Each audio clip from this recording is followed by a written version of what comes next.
Let's not talk about it. I believe it happened, and I'm sorry for the families. Fair enough. God damn it, stop saying I said it didn't happen. Mainstream media. Well, you screwed up by taking that approach. I didn't launch the wars that killed millions of people. I didn't ship in the narcotics that killed millions of people. But how is it I'm the bad guy? Yeah, but do you sensationalize yourself? I'm the globalist lethal injection.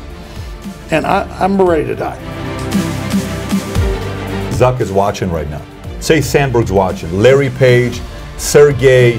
Would you ever want to be back on these social media platforms, or you're okay if they never ever let you back on again? I just pray that God will have mercy on my children.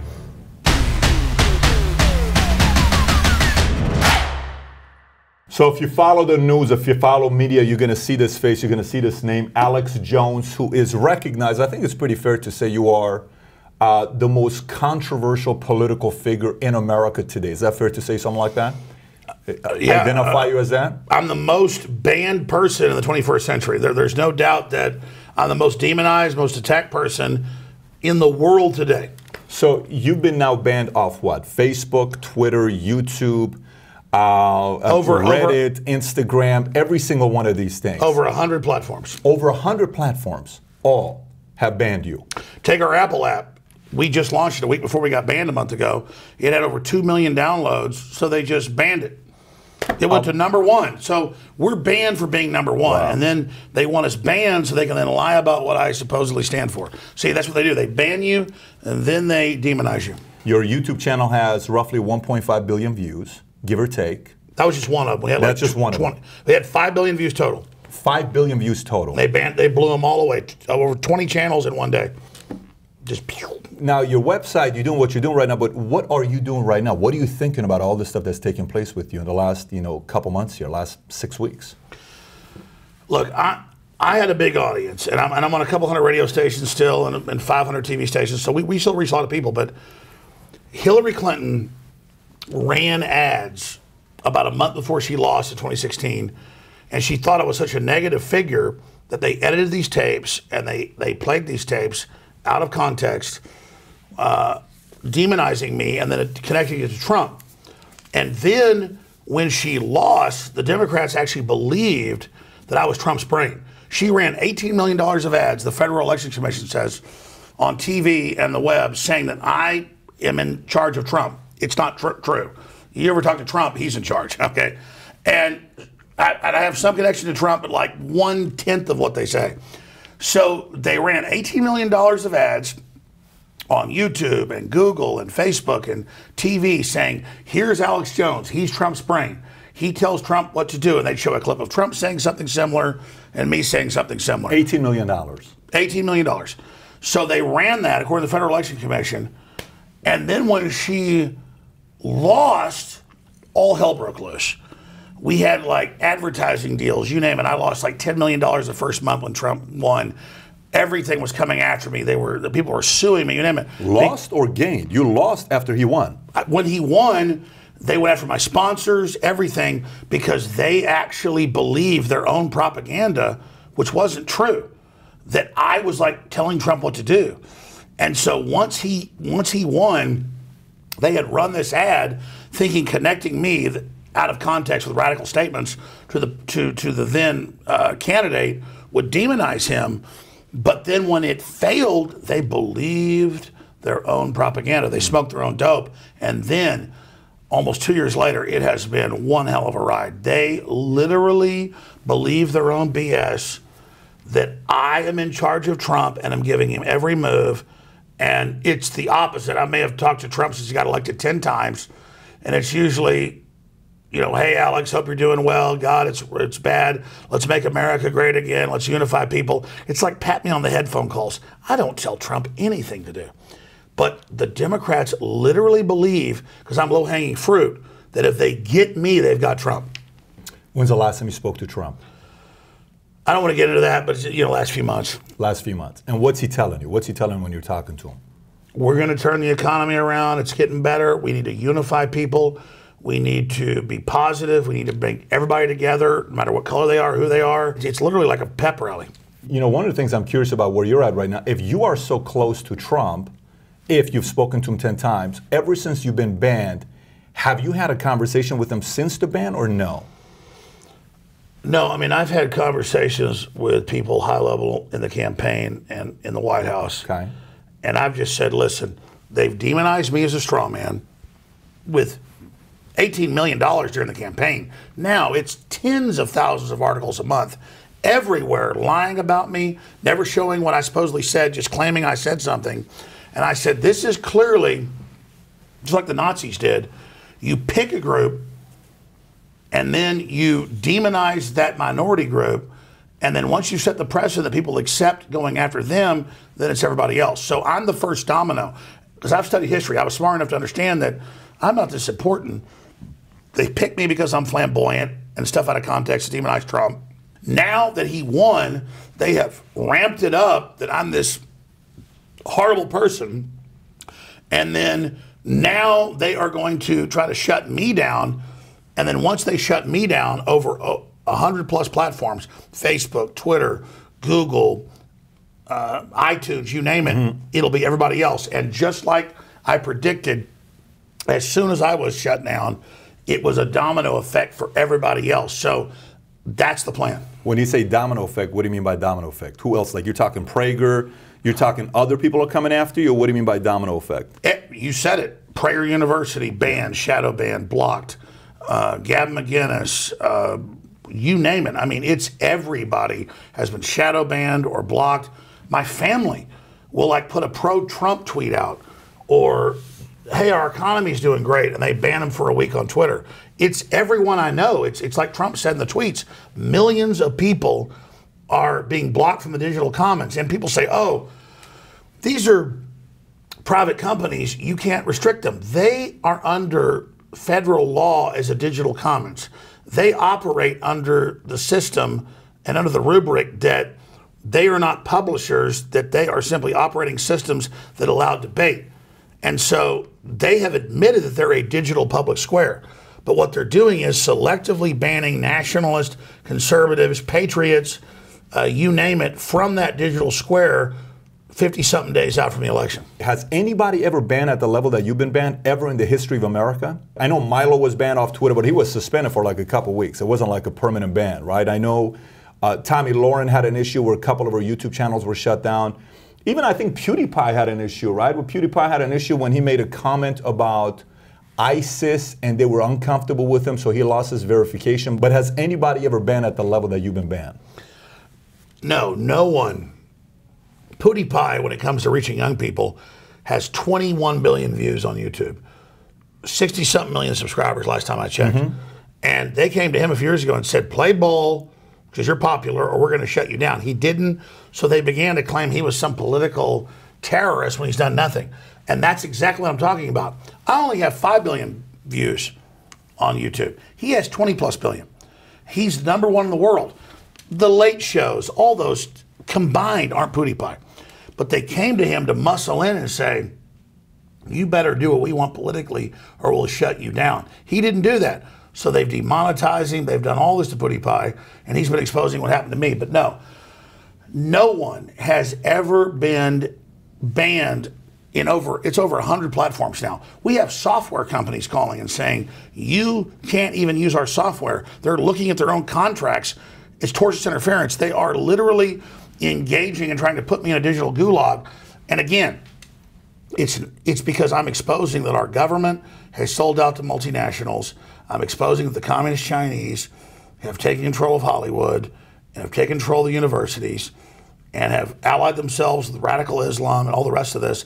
That's why they want me shut down. And they believe that if they can set the precedent to shut me down, then they can shut everybody else down. So that's why this is happening. Don't you think a part of those comments that you may get you in trouble sometimes where you say things like, listen, for myself, right, I'm politically in the middle. So I watch CNN and Fox anytime anything happens because I want to know what somebody's lying. One side is lying definitely, right? If one side is saying the other side is wrong and one of them is making up some kind of a story. But every time I hear when CNN or Fox, whether it's Rachel Maddow or Hannity or Tucker or Anderson Cooper or Morning Joe, it doesn't matter. When somebody uses the word Nazi in America and they say Hitler and all this other stuff, red flag goes up for me. And I'm a guy that's studying everything. I'm a guy that studies politics. I'm a guy that came from a family that's half communist, half imperialist, born and raised in Iran. So when I see a comparison like that made by people that have only lived in America, to me it's a red flag. So how much of this, Alex, do you think it's self-inflicted by you versus by the media? Tucker pushes hardcore, Hannity pushes, O'Reilly pushed, a lot of people push, but they're still out there. Why are you the one that's being banned? Well, they call me a Nazi constantly, even though both my grandfathers almost died in World War II. It's that. Who's they? Who called you? Who's they? When you say they, who called you? I mean, any major names that call you Nazi? We've had like Tom Brokaw say I'm an unalloyed racist. Okay, but that's not Nazi though. Well, I mean, was in D.C. last week. Women run up and scream, "You're a Nazi! You're a Nazi!" And that's what they say. But specific, any major name, because you do that all the time. And by the way, I want to say this part to you that I think is just fair for everybody, for both sides. Partially why I brought you, my attorney said don't do this. And I spoke to you about that yesterday. As my attorney said, Pat, be careful. No, but I told you. Ask the hard questions. I know you did. It. No, I know you did. I know you did. And so when you and I spoke, I said, look, my attorneys are concerned. And so we went back and forth. But the reason why should they be concerned? You've got your own big because the money's tied to them. So they're coming from a money standpoint. But let me say this. Yeah. You're a man that has your own life. You say what you say, I say what I say. If I was Jeffrey Dahmer, who got interviewed by the news, no one says, why is the news, why is NBC interviewing Jeffrey Dahmer? Let's say I'm worse than Jeffrey Dahmer. Yeah. Fine, I'm worse than Jeffrey Dahmer. Before he died last year, let's say that Charlie Manson, you're allowed to interview Charlie Manson. What is this new thing where they say, don't interview Alex Jones? What is it? Because they've built a straw man of things I haven't said. And I'm glad for the tough questions. They build a straw man, and then they don't want me to respond. Here's an example. There's a video on Infowars.com right now that I only covered today because it got national attention. I walk out of the Senate hearing on internet censorship, and these women run up. It's the Hispanic women. I love everybody. Today? This happened today? Well, no, it happened last week, but I heard it today. Okay, got it. And the news said that I called them all these names. No, they said, you're a white piece of crap, your family's inbred, you're a monkey, all these things. I said, you're a racist. The national news edited that with me saying you're a racist, but not showing the clip of them saying that. You can have white racists, Hispanic racists, black racists, whatever. I'm against all that. I believe Martin Luther King. So that's what I'm saying is that they want to ban me so they can then misrepresent what I've said and what I've done. But your whole question going to, is it self-inflicted? They're after me because they can track back the reboot of 1776. They can track back how the economy's coming back and how the globalists suppress things by design to me. And I don't even want the credit, but they believe, George Soros and the globalists believe, that I'm the first domino and that we triggered this grassroots movement to launch Trump. So they believe if they take me out, Trump can continue on or be defeated. So why did I bring you on? Okay, I'm a content creator. I'm a capitalist. I'm an entrepreneur. And you're allowed to interview who you want. No, but how far down the rat hole are we that you've got to even ask, can I interview Alex Jones? Listen. I could be Adolf Hitler, a horrible person. Yeah. You have a right to interview me. So I interviewed entrepreneurs on, the channel's mainly an entrepreneur channel. We've had Mark Cuban, we've had Magic Johnson, we've had Kevin Hart. But we've had Gloria Allred. I mean, who has Gloria? I had a Gloria Allred just to speak to her to see why she's white. It's great. It's smart what you're doing. Yeah, I've had Perez Hilton. I've had Jerry Springer. Jerry and I went at it talking about Hillary Clinton. It was a friendly debate that we had.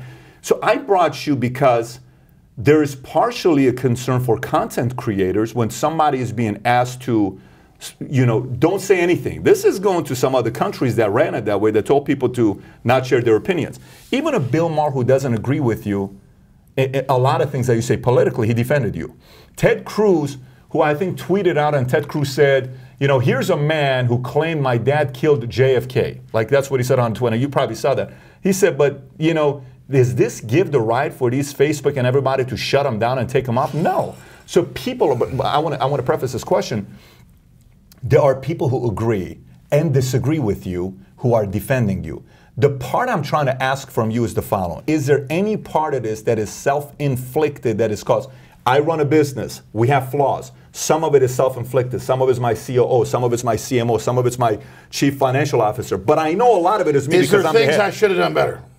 What is self-inflicted from your side? Or no, I totally hear what you're saying. Yeah. And I'm going to answer that. But let's go back. Since when in America do we have to ask, can you interview somebody? What have I said here? I love America. I love free market. I love making the country great. What have I said that's so damn evil? Because the mainstream media projects what I've said and done, and because they've created that straw man, they don't want me to be able to respond. But let me tell you, if you go back 6 years ago when Sandy Hook first happened, and my listeners called in and didn't think it happened, yep, and they showed anomalies. And so I had guests on looking on both sides, a very small part in my whole compendium, you know, the last 25 years, it's less than 1% of what I've done. Less than 1%. It's like 0.1%. And so within a year or two, I said, no, I think Sandy Hook happened. Mass shootings happened. The media, as soon as I said I thought it happened, because I'd questioned it before, went, oh my God, we've got him. And they went crazy.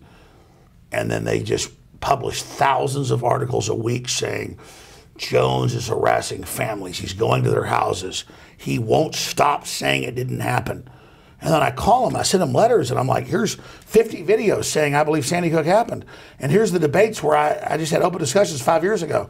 They won't stop. Because it's like saying Saddam killed babies in incubators in 1990. It's using that to demonize me. So I've already said I'm sorry the media took it out of complex 10,000 times. I'm already said that I'm done all that, and they only like, oh my God, he's weak on this. And so it's in papers every day. Jones is harassing families. Jones is saying Sandy Hook didn't happen. It's the papers saying that are saying that. It's not me. But let's expand on that. I didn't lie about WMDs in Iraq. They killed over 1 million Iraqis, like the New York Times did. No one questions that. So they're pulling on the heartstrings, not the families, but the lawyers and the Democratic Party, because they're scared of what I'm generally saying, that there's a corporate world government taking control of nation states, like the Brexit and everything else, and people are waking up to that. So they want to demonize that and say, you can't talk to this guy because he's so evil and he's so bad. There was nothing in that answer. I'm asking the question, was there anything that you take responsibility for, where you say, well, for instance, Sandy Hook. Okay, let's go with Sandy Hook. Obviously, that made a lot of families feel uncomfortable. The father, Neil, who talks about, my son was 6 years old, he got shot in the head, and he held him in his arm when he died, and a couple other parents that came out and said what they said, and Maggie Kelly asked you the same question.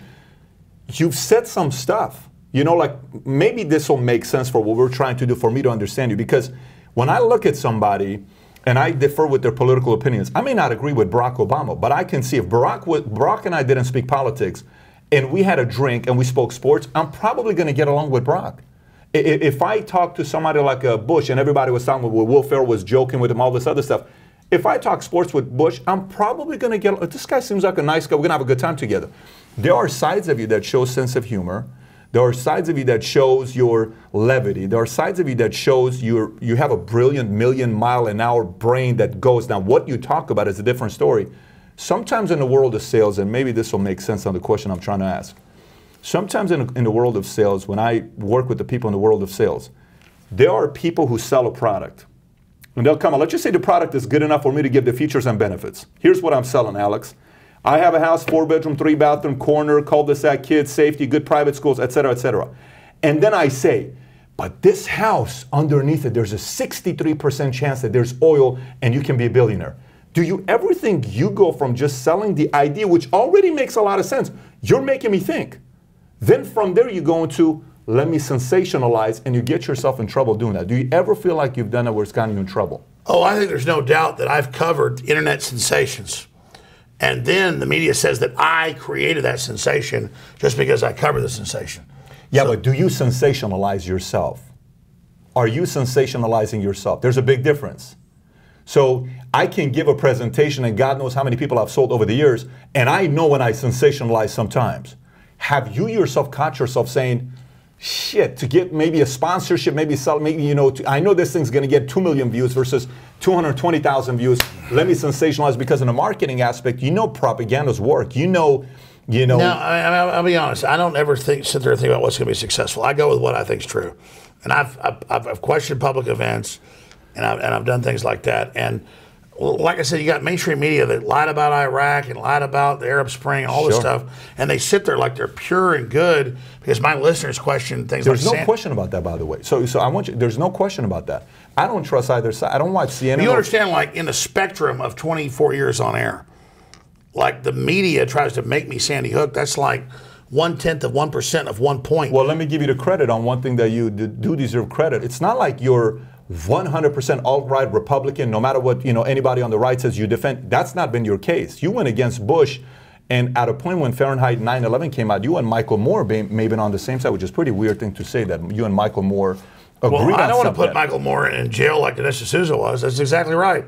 But that's what I'm getting at is they changed the subject, how we expose the surveillance state and world government and globalism, and the media then brands it Sandy Hook, Sandy Hook, Sandy Hook.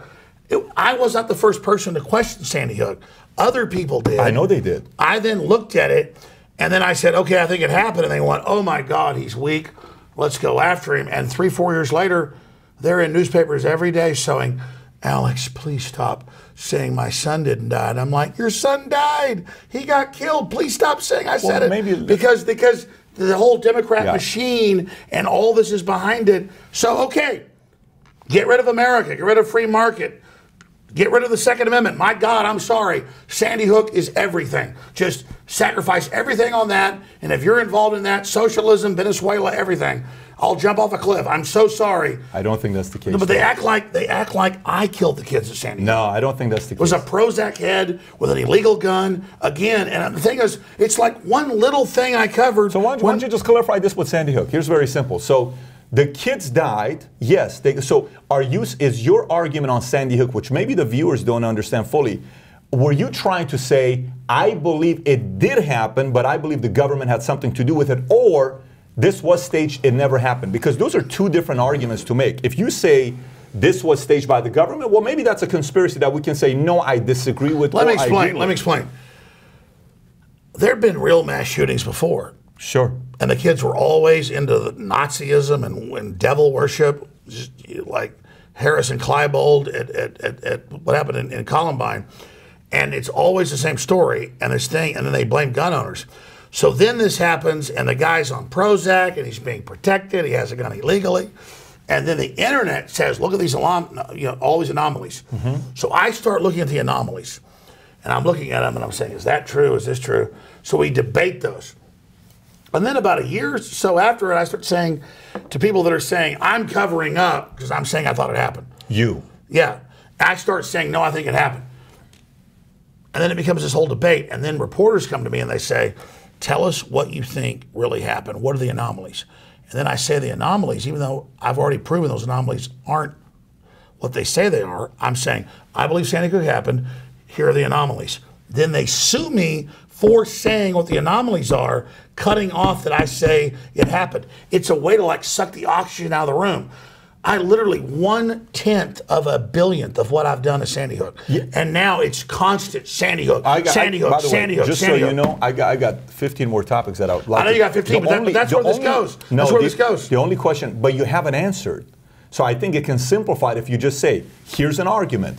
Are you saying Sandy Hook was staged and the people that walked there, they were acting? No, I believe Sandy Hook. It happened, but the government had something to do with it. No, I believe Sandy Hook happened. I believe kids got killed at Sandy Hook. And then the public questioned it. I analyzed that, and I apologize to people taking out of context what I questioned, and then the media used it to try to hurt families. So I apologize for the whole way it's worked. So you're not saying there's any government involvement? No, I don't think there was any government involvement. So that's great. So going back to the question again that I think still hasn't been answered, and this has nothing to do with Sandy Hook. Like I said, 9/11, you predicted 9/11 in July of 2001, and you said something's going to happen. We have to be ready for this. I said they're going to blame bin Laden for blowing up the World Trade Center. Okay. And would you say that was the first time where people actually look, because you've been on air for 24 years. It's not like this is a new thing you're doing. You've been doing this for a while. And you were, whether it was Austin, whether it was whatever, your inspiration came. Your dad being a dentist, you had these types of conversations, you read political books, you're a guy that follows this kind of stuff. This didn't happen all of a sudden one day. You're like, you are a believer in what you talk about. This isn't accidental. But when you talked about the 9/11 issue and you said, I think this is what's taking place and I think the U.S. government is participating in this, partially Bush or whoever it is you were talking about. Do you think that was the first time where the audience and the media kind of was a tipping point for them where they said, wow, maybe he does have a point? Because the Democrats were kind of saying, you know, he's not even defending the guys on the right side. Do you think that's when media kind of favored you a little bit in 01? You know, they were demonizing me for that. I just saw the preparation for what was happening, and I knew about what happened previously, and I had a lot of sources. And so, again, it doesn't mean that 9/11 wasn't a real attack. It means that certain political interests stood down. I think the 28 pages show that. So I just go with whatever I think the best research is. There are some content creators that are worried to say, well, do I need to also be careful because here's a guy that maybe his voice is being hidden, you know, maybe I need to be also careful, you know, maybe I need to stop talking about capitalism, maybe I need to start talking about some of this stuff. What is your concern now that you don't have access to social media today? How are you feeling? How does it feel like knowing you can't log on to YouTube, Twitter, create any content? What's life like without social media? It's great because it's gotten me to realize what I already knew, that we were already shadow banned. We were already being controlled. We were already being dialed back. We were already giving our soul to this fraudulent thing. And so we need to build things outside of that to really create a free society. And so we have more real viewers, more real listeners, more dialed in people than we've ever had under the censorship. Today.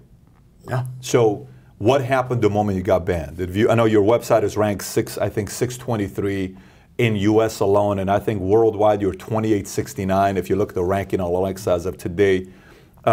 What's happened to traffic from the day you were banned, and what's happened to business? See, Alexa's run by Amazon. 3 years ago, more than 5,000 conservative sites were delisted 80% in one day. And sponsors called and said, my God, we're still getting response, but you're down 80%. I'm like, look at the graph. It goes straight down. They go, yeah, we have record sales. So going into the campaign 3 years ago, Amazon totally delisted everybody and did that just to try to hurt our sponsors. But our sponsors went, well, we're getting record response. Our traffic's way up. So here's what happened. 3 years ago, Alexa's going like this, it's Amazon, and then it goes like this, and then it goes like this. Because our traffic was really going like this, but they just went like this. So that's the same crap they keep pulling. That's why it's like. But how do you feel about not being on social media right now? Are you okay not ever being on again? Are you okay with that? If you never, ever, ever are allowed back for the rest of your life? They had already, well, no, it's horrible to take somebody's digital identity, like the communist Chinese have done, and create a web ID for you, and then create a global social score and use your views to intimidate you and shut you down. That's what communist China's done. It's horrible authoritarianism, but I'm not the average person that's going to criticize the system and then be banned. I've got hundreds of radio stations, TV stations, but for the average person, it's absolutely horrible. It is the mark of the beast. It is dehumanizing people. It is enslaving them. It is a terrible situation. But I'm speaking about you. How are you feeling about it right now? Here's Alex. So it's kind of for me when I look at somebody like you. I lost my voice for 90 days 4 years ago.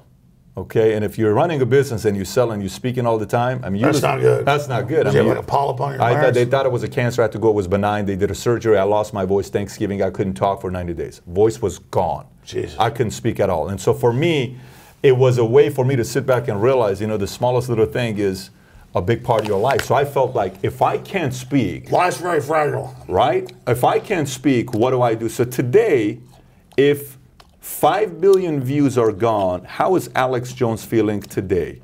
And that's 5 billion views just on YouTube, not including everything else. The 16 million iTunes subscribers, all of it. I feel good because I'm not a sellout and I'm a trailblazer and people project who I am. They lie about me all day, but we've never had more hardcore listeners. And I just believe in humanity. I'm betting on humanity. And they build these straw men of what I've said and what I've done, try to sell the public on that. And then they think if we can demonize Alex Jones, we can demonize everybody else. And then once they accept destroying him, then they'll accept destroying everybody else. So they're trying. You actually believe that? They're doing it. But let's focus on you. How are you feeling today? I can tell you, I didn't like the fact that I couldn't speak for 3 months, right? I interviewed Richard Turner, card mechanic, and he said one day he looks out, he can't see anything, but he says, life changed for me. That's like suddenly your voice is gone for social media. Social media today is a bigger platform than radio. I think you said one time to Rogan, where you said a lot of these guys on CNN and Fox, maybe you have 100,000 listeners, maybe you have 1 million listeners. Joe, you have millions of listeners. I have billions of listeners. You're saying these stats that you're giving to people. You don't have it today. How are you feeling? And are you okay if you never ever get it back? Here's the difference. If CNN or MSNBC was covering real topics, they'd have the audience. Any forum that's popular, any forum that has something great going on in it is going to have the audience.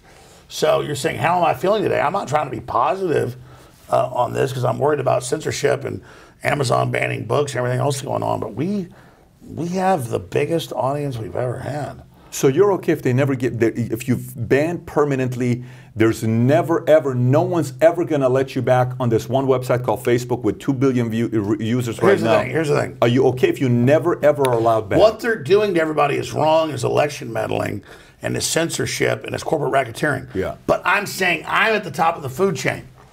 So, I'm specifically talking to you, No, but I'm saying I'm not worried about me, but I'm at the top of the food chain. So technically, I have more hardcore listeners and traffic to Infowars.com and more people supporting us and more radio stations and TV stations. Let me tell you something. You think being on Facebook or Twitter with all their game crap is big? When you're on 50,000 watt AM stations and 100,000 watt stations in LA and New York, they still have giant audiences. Alex, I get that, but we both know the guy that became president is because he understands Twitter. You know that, I know that. I mean, he saved Jack Dorsey. I hope Trump figures out that the internet's key. No, I'm not saying that internet isn't the future. Yeah. I'm simply saying that they are attempting to shut everybody down now, and they're engaged in classical authoritarianism against free speech. And so they build me up as a straw man. They demonize me so that no one stands up for me when they take my speech, and that is the key to shutting everyone down. I get it. Okay, so let's just say Zuck is watching right now. Say Sandberg's watching. Larry Page, Sergey, you know, folks at YouTube, they're owned by Google, Dorsey, all these guys are watching right now. Would you ever want to be, you know, figuring out a way to be back on these social media platforms, or you're okay if they never ever let you back on again? Are you okay with that? Never again. I'm Alex Jones. I'm never changing. Whether you take me back or not, I am never changing a single way I do anything. I don't care if I'm ever back on it. Is that where you're at today? Well, obviously, they're like 90% of the internet. Obviously, I want back on that. Okay. But they misrepresent everything I've said and done. It's like Jack Dorsey went on a month ago on NBC, CNN, ABC, all of it. He went on with Lester Holt, and Lester Holt's like, Jones says he wants to kill the media with assault rifles. And Jack Dorsey goes, I know it's horrible, but he can stay. I never said that. So... But Dorsey, the first time he defended you that was all like acting like he was. I talked to folks that were in the meeting with him when I confronted Marco Rubio, who walked up to the press conference. Jack Dorsey said, "Oh my God, now he's been mean to a Republican. This is how dumb they are. Now I can ban him." Who told you that? Are you assuming that, or you know that? It's people in the meeting. People in the meeting telling you that now that you're going after Marco Rubio, this is an opportunity for Dorsey to ban you? I talked to folks that were in the meeting with Jack Dorsey. Okay. And he goes, oh, I can ban Alex Jones now. He just went for a Republican. That's how dumb they are. I mean, it's a total joke. Do you think Dorsey's a Trump fan? No. Okay, we both know that. He's not. How come he hasn't banned Trump? He's more powerful than you are. There's a reason. Well, how come Trump's not been banned? Because it's way obvious. He's already one of the worst banners out there. And so by leaving Trump up there, Trump could announce some new service or some group overnight and destroy Twitter in 1 minute. Yeah, but the point I'm trying to make to you is I actually think Dorsey defended you. And by the way, I am not on Dorsey's side politically. Listen, I actually you're a smart guy. endorse He only did it for cover. But you and I both know, if let's just say he is helping out the Hillary Clinton, 80% of media is on Clinton's side. Hypothetically, you know that, I know that. A lot of news sites have said, yeah, it's 80. Let's just say 80% is, right? You take out Breitbart, let's just say you take out Drudge Report, Fox News, you take some of these things at New York Post, Washington Times, let's just say they're on the right. 80% is on the left. But how come Dorsey hasn't done something to Trump? He could easily do it. What if he does? Well, so the that's reason too why big of a move. But he could have done that pre-election time. So I think there is something that happened at tipping point. I hope Jack Dorsey takes Trump off Twitter. That will blow up in his face. No, he knows. He was scared to even take me off. And then when I got in Rubio's face, he literally said, "Oh God, that's our cover, get rid of it." So you think the tipping point was Rubio? Oh, I know people that were in the meeting. Why would Rubio be a tipping point? You confronted somebody he disagrees with. No. You think he's on the Rubio side? He thought it was bipartisan. He thought, oh, look, he's mad at Republicans. That's how dumb they are. I get he's a big tech head and all this stuff and has a nose ring. So do you remember back in the days when Beck used to be the main guy to watch on Fox? Him and O'Reilly would go at it, and he was coming up, and he would get up and he would do his shows. And I was on Beck one time, and he would show all this other stuff, Yeah, he was like drawing the chalkboards. Yeah, and Hitler did this, and and everybody's like, oh my gosh, this could be a conspiracy, and it's tied. And even Rush. But these guys haven't been banned off Twitter. These guys haven't been banned off YouTube. You've been banned. So what is that part of it? Because let me read something. Let me ask you this question. Why do you think it is? Why do I think? Sure as hell isn't because they say I question Sandy Hook. No, I don't think that's the only thing. No, it's because I cover the geopolitical system and how they're setting up a world government and how they want eugenics and depopulation and how the communist Chinese have merged with our big tech companies to take over the U.S. That's why. And you believe that 100%? I don't believe it. I know it. So how come the rest of the guys are not off? Why is Beck not off? Beck is not a guy that they agree with. Why is Limbaugh not off? Why is Milo still back on? And Milo may be one of the most annoying social media guys. He's still banned on Twitter. Well, let me ask this question. No, what I'm trying to tell you is you're a smart guy. Why do you think I'm banned? I think it's overselling. For instance, you say, well, the water they have, like I remember when I was in the Army, and they would say, with the punch they put in the Army that you drink it, it's purposely set up so you don't get too excited to want to have sex, because when you're in boot camp and AIT, they don't want you to be too sexual because you're not going to see opposition. So they got to tame you down a little bit. Now, that was a rumor. They were saying that. We'd say, okay, maybe right, maybe not right. But I think you'll take that and you'll say something like, well, it's because Clinton is tied to Nazi and Hitler, and then you sell it even bigger. Here's what happens. Here's what happens. When I have 500 Harvard reports about atrazine causing low sperm counts, then I cover it. And that's the big secret. It's not, I think, Punch. I don't go, oh my God, Punch is making Alex, you turn around and you say the water they're feeding us is the water that they put in the frogs, and now frogs are becoming gay because they want our kids to be gay. I mean, what do you mean frogs are becoming gay? Well, that's actually Bertrand Russell and the UN. They said we will add chemicals to the water to confuse the sexuality and reduce population. That's official UNESCO plan. Have you read the book Naked Communist by Cleon Skousen? Mm-hmm. You know which one I'm talking about. And I've read the Naked Communist, and I've read the Naked Capitalist he wrote. Okay, yeah, I've seen these methods on what they want to do to take away the original fundamentals. What I'm telling you is the sperm count, the general sperm count's down about 90% in the West. Yeah, but the frogs, what's the story with frogs being gay with the water? They like, do you watch frog porn? How do you know, frogs? I'm a huge fan of frog porn. No, it's funny you say that. Like I love frog porn. Tell me about this frog porn you're talking about here. Frogs are amphibians, so they're in the major water dump-off systems. And like 10 years ago, they had a show on Democracy Now! Okay. And they had one on PBS. Okay. And I played the reports how most of the frogs were asexual or were trying to have sex with other males. And so frog populations were going down 90%. And I talked about it, the media attacked me and said Jones is homophobic against gay frogs. So I made the joke. I said, oh my God, they're putting stuff in the water to make the freaking frogs gay. And they took that out. Anybody can search Democracy Now! Anybody can search PBS. And so it becomes this debate about Alex Jones instead of the runoff is so toxic that our kids are involved in, and the emasculation of men, and it causes women breast cancer.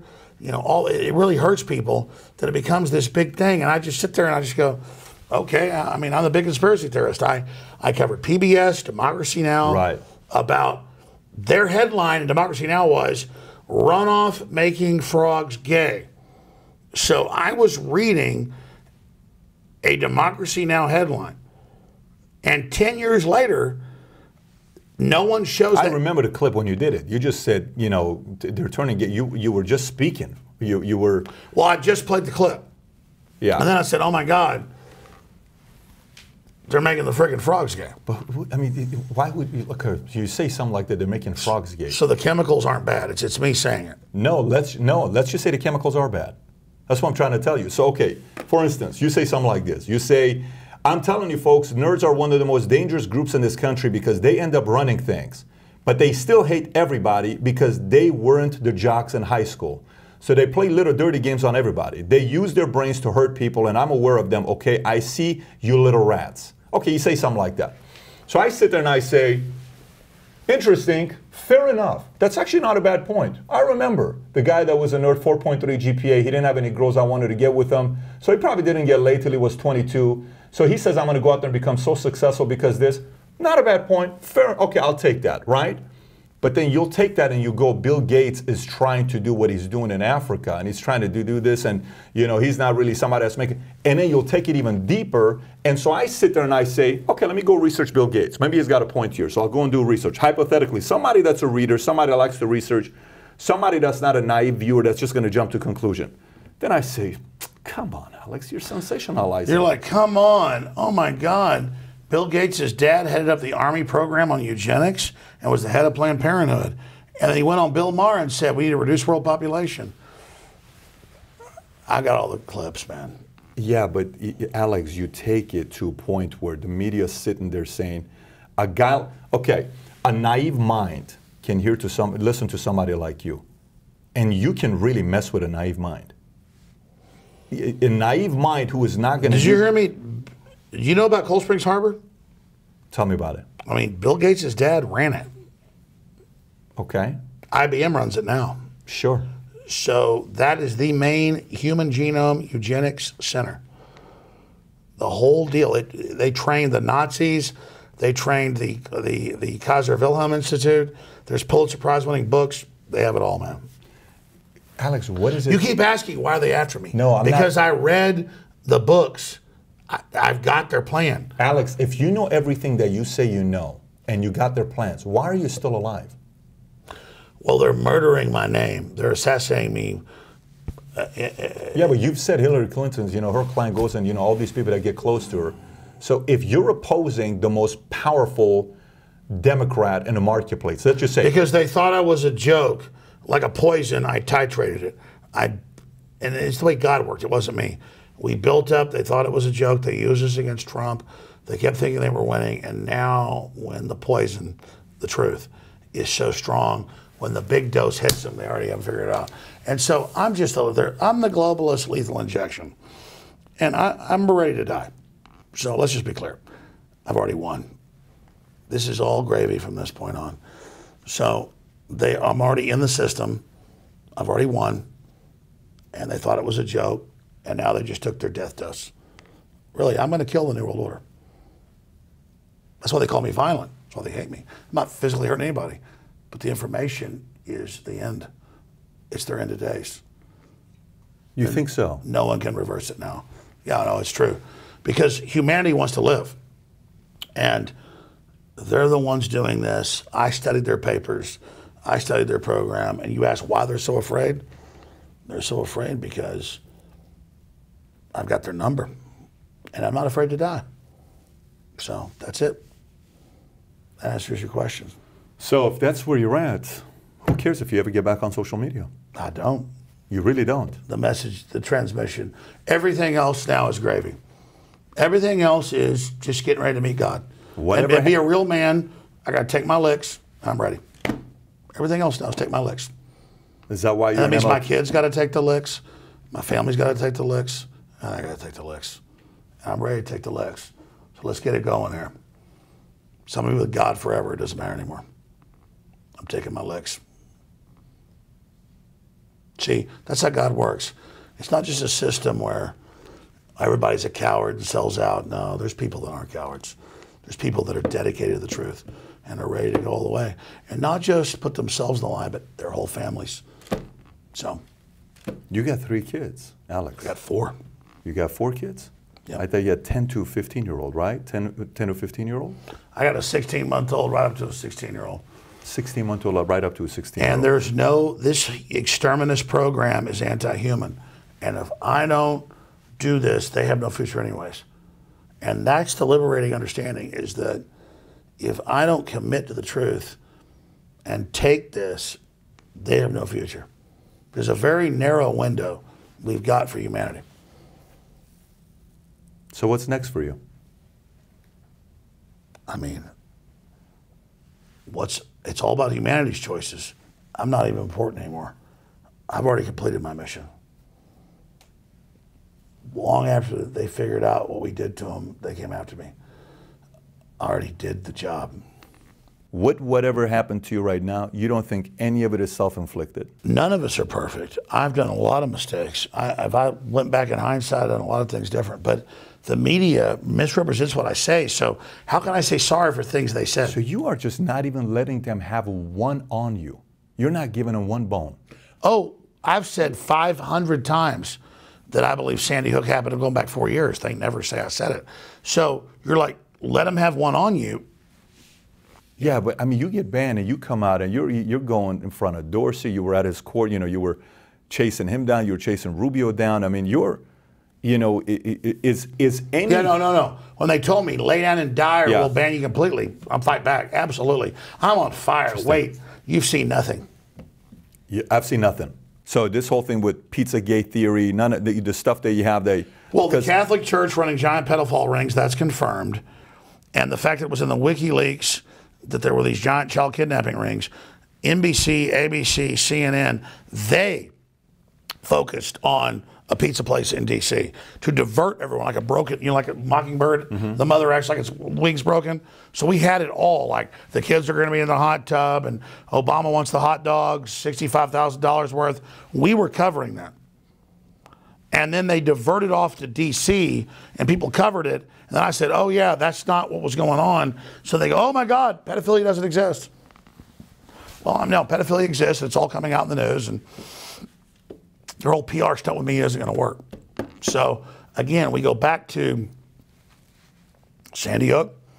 6 years ago, kids getting shot by a Prozac head who got a gun illegally. And I've been saying for years I think it happened. But the media keeps saying I didn't. And we go back to Pizzagate. Pedophilia doesn't exist. Well, everybody knows it does. So again, I'm far beyond even caring what people think anymore. I've genuinely tried to cover the facts. I've genuinely looked at things. I've been set up. I've been led down rabbit trails. That part doesn't matter. The truth is, this world government's coming down. This whole vampiric system is coming down, and I feel damn good about it. It's comments like that get you in trouble, what you just said right there. This whole government is coming down?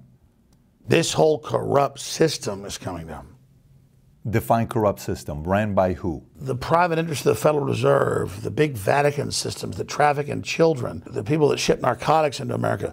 The corrupt system is in the spotlight, and it's coming down. And to make this clear, you're not talking about one side of politics. You're saying this is happening on both sides. You're talking about the elitist. And what I'm saying is that I'm dead already. I already passed the river Styx. So everything I'm doing now is pure victory. See, this is the kamikaze mission. People think humanity just takes this stuff. No, the spirit of humanity manifests itself in resistance. And so that's what's happened. It's not about me. It's about what do we do to Hollywood? What do we do to the corrupt blue blood Republicans? What do we do to the Democrats? What do we do to let them know we're still alive? And that's what I've done. It doesn't mean you know, that things don't get a little messy in this thing. At the end of the day, I'm not raping little kids. Define messy. I didn't launch the wars that killed millions of people. I didn't ship in the narcotics that killed millions of people. But how is it I'm the bad guy? I'm the guy you can't talk to. I'm the guy that can't be heard. I'm the guy that's got to be banned. There's got to be a reason for it, though. Well, it's because the mainstream media are good people. I mean, Apple and Google and Facebook are nice people, and they're protecting you from Alex Jones. That's why. These are good people. These are sweetie pies. Mark Zuckerberg, he called his users dumb fuckers, but he didn't mean that. He's an angel. He's a sweetie pie. And so is Nancy Pelosi, and so is Michael Moore. They're not bad people. They're good people. And we should just roll over, because you saw what happened to Alex Jones. You saw what happened to him. So you better sit down and shut up. And you better do whatever we say, or you're going to pay. But see, some people don't care. Some people don't care. Who's some people? No, the people that are awakening, the people that are about to bring this corrupt world down and build the new world up. Who's got your back right now, outside of the people that follow you? Like, who that has a name is fighting for you right now? That's why I asked, when's the last time you spoke to Trump, if he reached out to you and said, I'm going to help you? Because I know when you won, he went on InfoWars, and didn't he say something like, Alex, I'm going to make you proud, or when we get in, something's going to happen? That was, Trump called me after he won and said, thank you. I'm giving my energy to Trump. I don't need him to protect me. He's the lion under attack by the hyenas. Sure. He doesn't. I don't call Trump for support. Trump knows he's got my full support. Well, you asked him for help. Publicly, you asked him for help just recently. No, I've asked him to defeat the enemy trying to shut down free speech. There's a big difference. Isn't that, in a way, indirectly asking for help? Or No. He understands he has to take action against the tech giants that are Chi-Com funded trying to dominate us. That's for all of us. Well, you know, he's already not on the side of Bezos. He's not a fan of Bezos and what he's doing. But yeah, Bezos and Amazon have their own problems, but they're child's play compared to Google and Apple. Because of influence. Obviously, Amazon's game is a different game than... They're here in America. Right. And so Amazon's our least of our problems. Who's got your back, though, right now? Who's backing you up right now? Who's calling you saying, hey, I'm going to go out there and fight for you? The strongest thing you can do is to have nobody having your back. I mean... Alex. It's like the Alamo. You know about 1836, right? Sure. 180 people fighting like 5,000, everybody dies. But they knew that was going to happen. They were so pissed off that when Travis drove the line in the sand, almost everybody stood across it. So see, these are real sacrifices. These aren't like Satanist sacrifices where they do it with a little kid and all these people trying to act powerful. It's about giving yourself. It's very Christ-like. So it'll be remember InfoWars. It'll be remember Alex Jones when we win this and launch the next phase of human expansion. You think what you're doing right now is Christ-like? Yes. I think standing up for what's right, being fearless, and building a future is in the spirit of Christ. I wouldn't say it's Christ-like. Yeah, but he had allies, right? I mean, even his Judas, let's just say he backstabbed him. But Jesus had a lot of allies, huh? No, out of the 12, you don't think people backed him up? Luke, Mark, Matt, you don't think? So I'm asking, who's on your side right now? But that's what I'm telling you, is that we've already changed the world. And I need to take my licks, and I will take them. Fine, you're taking it right now, but who's in your corner today, Alex? This is 5 billion views. You have been heard. Your website gets tens of millions of traffic that come in. You're not a blogger that got excited and made a rumor about a video with Kim Kardashian and they posted a video. No, but I'll ask you a question again. Yeah. Why does the system fear what we do? They don't care about kids at Sandy Hook. They don't care about Iraq. They don't. Why is it? Because it's the spirit. But who's got your back right now? The spirit does. Outside of the spirit, who has your back? There is nothing but the spirit. In the political side, left, right, middle, business, who is saying, I'm going to spend money to go out there and make sure Alex is back on the platform. I'm going to make sure I go out there and support him. Anybody? I'm not directed by any group. But I will tell you that patriots in the Pentagon and the military are watching Google and Facebook and these arrogant assholes very closely. And I'm not coordinating with anybody, but I can tell you that I think when they make their moves, they'll be unpleasantly surprised by what happens. And I feel really sorry for them. And that's just what happens to happen to these people. Has anybody gone vocal saying, I'm going to back you up? I'm not talking Mar, Ted, or Rubio. I mean, you go to Rubio, and Rubio says, who is this guy? I don't know this guy. You know Marco knows who you are. No, but what I'm trying to say is... I mean, okay, you want to know who back... I mean, Matt Drudge has had a lot of courage. Okay. One of the biggest websites in the world. Yep. DrudgeReport.com. He's backed me up. And it's not about me being backed up. It's not like I sit there and go, I'm going to do the right thing. Am I backed up here? I've exposed the human-animal chimeras. I've exposed the surveillance via the smartphones. I exposed the world government that's unelected. I rebooted with my listeners the entire resistance worldwide, and that's why they hate me, because they track it back to Brazil, they track it back to Reykjavik, Iceland, they track it back to Eastern Europe. They know that InfoWars was ground zero. And like I said, that was years ago. I've already metaphysically know that I've got important work to do as long as God wants me to, but I've already moved on. And the world's moved on. It's not about me and my temporal power on this planet. I'm a dead man, and like everybody else, and I'm just moving forward. And dead man as in eventually you're going to die, or dead man meaning your career's, you're done? What does dead mean to you? The enemy wants me dead, and I'm comfortable with that. So that's it. I'm dead, and I'm ready. So the work's already done. You ever figured it out? Like, I blew the globalist up. It already happened. How are you doing emotionally right now? I love it. Yeah, you're good. I'm very close to God. Very close to God. Very close. You know, in fact, I always felt my heart and stomach. Now it's in my bones. Like every moment is like close to God. I can't explain it. I'm so close to God right now.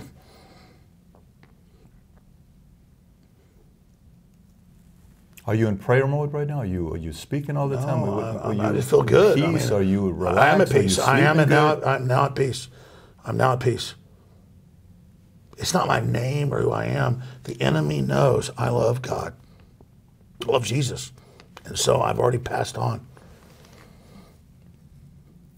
And that's why the enemy hates me, because I'm well beyond their grasp now. Far beyond their grasp.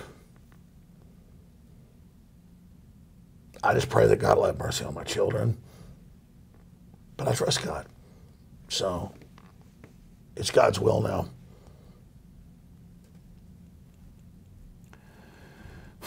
So you don't think there's anything here for you to figure out a way to bring it back and have this be a second coming of Alex's mind getting to work and doing all that stuff? You think it's it for you right now?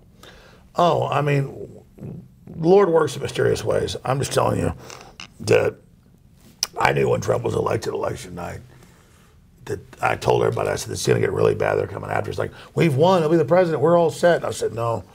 I said, no, we're not set. Get ready. And I said, I've completed my work. And everything else now is up to everybody else. So I've already completed the mission, and Trump's trying to complete the mission. And now Trump is giving us prosperity and everything else. And if we don't take it, then that's us. See, it's a spiritual choice. And so I'm not worried about me. I really am not.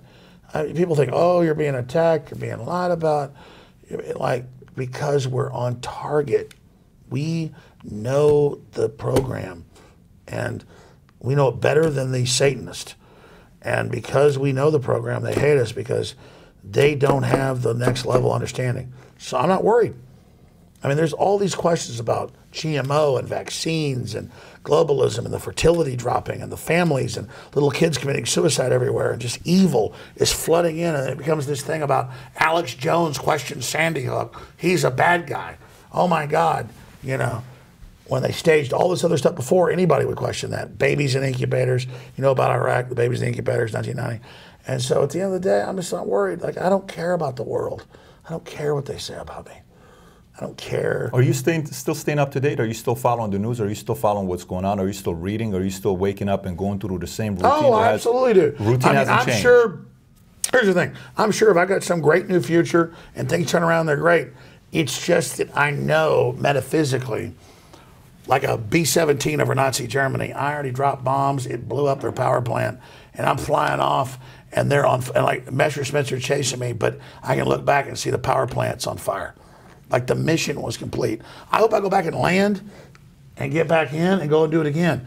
But I already blew them to high heaven. You're not saying I'm done, my job has been served, you know, I'm not going to go out there and play in the offensive anymore. You're saying you're still doubling down on playing offense. Yes, you're not but I slowing down. already fundamentally, like a Super Bowl team wins like 3 or 4 Super Bowls. Sure. Okay, I can win another Super Bowl.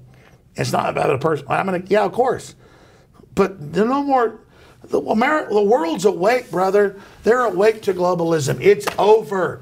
The chain reaction from Brazil to Russia to the UK to Germany to everywhere, it's already happened. And so it matters how hard the road is for everybody. We love the children. We hope they don't go through pain, but we've showed the children the way. What I'm telling you is the fuse is already lit. The information already detonated. And so I hope I can help people in the future. But the enemy already metaphysically knows that I, with God's help, it's all God and all Jesus, already devastated them. I foresaw it when I was a teenager, long before. I prepared it and I built it with everybody else's energy. We were all together, but I was at the front of the line. We did that with Christ's Spirit. We defeated the enemy. Now the enemy's coming on to me, and that's good, because while I'm doing this, our people are already light years ahead. And while I delay them here, we're winning. You understand that? While I delay them here, while they chew me up and destroy me, our children are launching into the next level. What's your oldest son saying about this whole thing? He knows. He loves everything. He's awake. Has he been banned? Can he still, like, does he still have accounts? Can he still? He hasn't really been on. He's been on my show a few times, but I mean. So they haven't gone after your kids yet. It's mainly with you right now. Yeah, but what's this idea that Facebook and Twitter and Google are everything?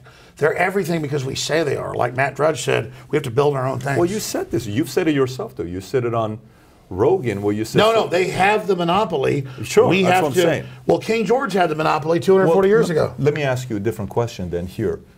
Is there a concern that all of a sudden a GoDaddy can say, we're not hosting AlexJones.com? Or That's the next... They're already trying, the Washington Post, take our payment processors and to shut the websites down. I mean, I'm going to fight all the way to the end as hard as I can. But if they take that stuff away from me, it's not like, oh my God, I'm not on air. It just means I can finally take a break. So you're fine. If you're off site, you are completely done with everything. No, I'm not fine with it. It's tyranny. Well, then let me ask you this. But I'm ready. If they put a gun to my head, yeah, and so with the 357 Magnum and say, you denounce Jesus Christ and America and freedom, we're going to blow your head off, I'll say, pull that goddamn trigger. So I'm beyond them. It doesn't matter anymore.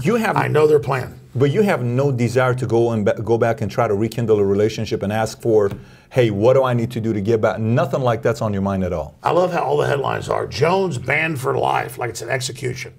This is a worldwide internet ID, a worldwide social score, to train us to submit to evil and watch what we say, or they'll ban us, and then they misrepresent what we said. No, it's pure evil. I'm not worried about that. Jesus, that's what I'm getting at, is that why don't we talk about these big corporations selling deadly drugs? Why don't we talk about these big corporations selling evil wars? Talk about that. Talk about that. Talk about that, because let's just say some folks haven't heard it. Talk about that. So, because here's the thing. Some of those things you are, like for instance, you said this here one time, and I actually, this is something that has a lot of truth behind it. How about Prozac? The U.S. #1 cause of unnatural death is suicide now, because they give people suicide mass murder pills. Now that's what you call it. I want to get people off that pills. That insert says will make you commit suicide and kill people. I want to blame the real culprit, suicide pills, mass murder pill. Is that what you're insinuating, that some of these large pharmaceutical companies are producing products that look like it's a good thing, but it's really hurting you and killing you? I was on Piers Morgan in 2013, and there are Prozac and Luvox ads during the breaks. And he's telling me gun owners are to blame when the shooter at Sandy Hook was on a Prozac drug. And every time they're on Prozac, It puts them into a state that inserts say it can make you commit mass murder. And so that's what I'm saying is you're pushing this agenda. You're blaming the Second Amendment and gun owners when every time it's some weird 13-year-old who's into devil worship, who's on a Prozac drug, who's into shoot-'em-up games. And so I'm saying these drugs say they can cause mass murder, psychotic breaks. They do. They're hallucinogen class. And so I was saying don't blame the Second Amendment and what somebody else does who has a car or a baseball bat or a gun, blame that. And boy, they were at me on the whole hour, they said. They cut that thing right then because they literally had Prozac-style drug ads on during the breaks. So let me flip that on you. Do you believe in background checks with guns? I believe in the Second Amendment, and I think criminals are going to get guns regardless. But I do think with mental health, other issues, as long as it's become draconian, I think a background check's probably good. So a background check that does maybe, if you're on prescription right now, you're taking Prozac, whatever it is, some of the medication lists that we have that is either for bipolar or whatever, you know, things that we just talked about. Those folks can't get a gun. You're okay with that? Here's the thing, 30% of women are on those drugs, about 15% of men. And a lot of people don't act like maniacs when they're on it. But I say this, before you restrict my right, people that are on those drugs, when the insert says it can make you be a killer, they should be looked at. I think if somebody has been diagnosed as psychotic and is on those drugs, there should be a database and you shouldn't be able to have a firearm. Okay, fine. I mean, that's we got to a point there. This is good. Yeah, but every time I see a mass shooting, they're like, have 10 psychiatrists that are on all these drugs, and then they have a gun illegally and they go kill people. But you see, what you said right there makes sense. So somebody can go out there and say, I disagree, Alex. It's okay. Or they can say, that's actually not a bad point. You make a point there. Great. I love this. This is so refreshing. No one ever accuses me to my face. They just lie about what I said or edit it. I want to be accused. I'm proud of what I've done. I'm not perfect. I've made big mistakes. There's tons of stuff I wish I would have done better when I was in the heat of the moment. But I stand by what I've done overall, but I stand by what I've actually done, not what media claims I've done. So you're like, hey, you're okay doing this interview? You know, I'm interrogating you. I love it. This is what I appreciate, is people that actually face me instead of lying. Yeah, I'm looking for clarity, man. I'm looking for clarity to see your brain, like, where is this coming from? I'll try asking this one more time, and I'm curious to know what you're going to say. Initially, I asked, what caused this? Is it self-inflicted? You know, is it something that happened? Is there a blind spot? Is there a blind spot? Like, you know, a lot of times in business, you know, entrepreneurs, business people have blind spots. They're reckless in certain area. They're reckless with gambling. They're reckless with this. Do you think one of the blind spots for you is sometimes you get so excited and animated and your energy, like your words, they come out so fast because your brain's going a million miles an hour that sometimes you catch yourself overselling something? Oh, definitely. I'll tune in. Last week, I was talking about how Anderson Cooper had pushed the Arab Spring. And I taped the show, that Sunday show I taped. Usually it's a live show, but I taped it. I'm in the hot tub with my kids at my parents' house, about to go eat dinner, and I hear myself say, Tucker Carlson pushed the CIA invasion of the Arab Spring, and he's a jerk. And I'm like, that was Anderson Cooper. And I literally called Anderson Cooper, and I said, you probably won't hear about it, but I apologize. He said, oh, he thought it was funny. But yeah, no, I totally sometimes, like, you hear your rebroadcast, you're like, God, I'm an idiot. And when you're not all calculating, you get things wrong sometimes. So definitely I get things wrong sometimes. How was that saying that? Were you okay saying that? Are you okay? Well, no. When I get things wrong, that's true. Yeah. Am I fundamentally trying to get things wrong? No.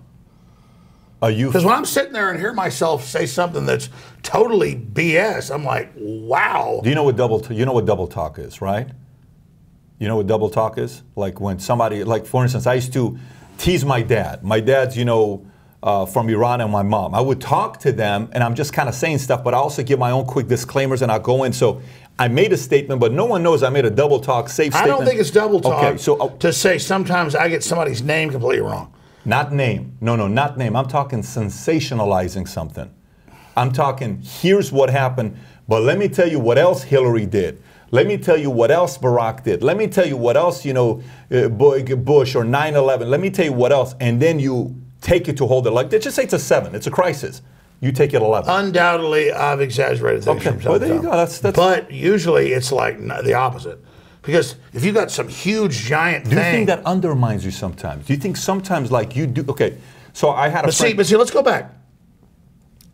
If I was just putting out BS, why would they be so worried? You're asking, why do they want to ban me so bad? Yeah. I think it's a little bit more than that. You ever hear the saying? You ever hear the saying when they say, I can do 99% things right and 1% wrong, but they remember the 1%? They do. But what I'm saying is, they're not trying to ban me because I'm full of horse manure. They're trying to ban me because I've got their number.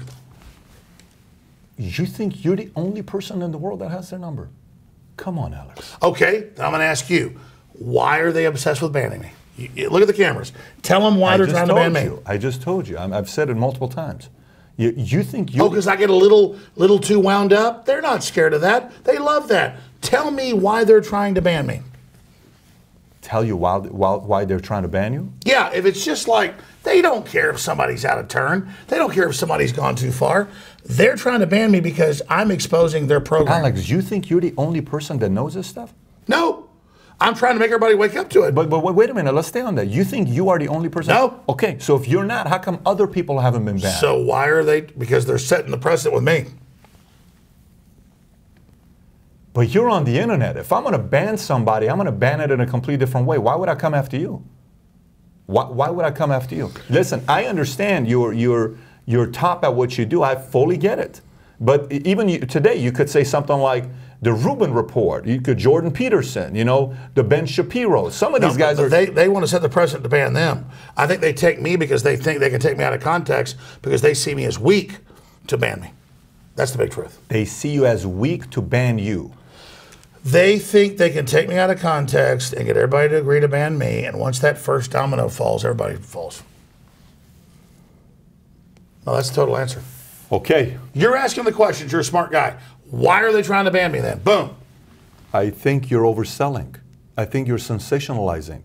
Oh, say, why ban somebody that's overselling? That doesn't do anything. Because that's the whole part about conspiracy. Let's just say something happened. You're putting the fear in people's minds and hearts.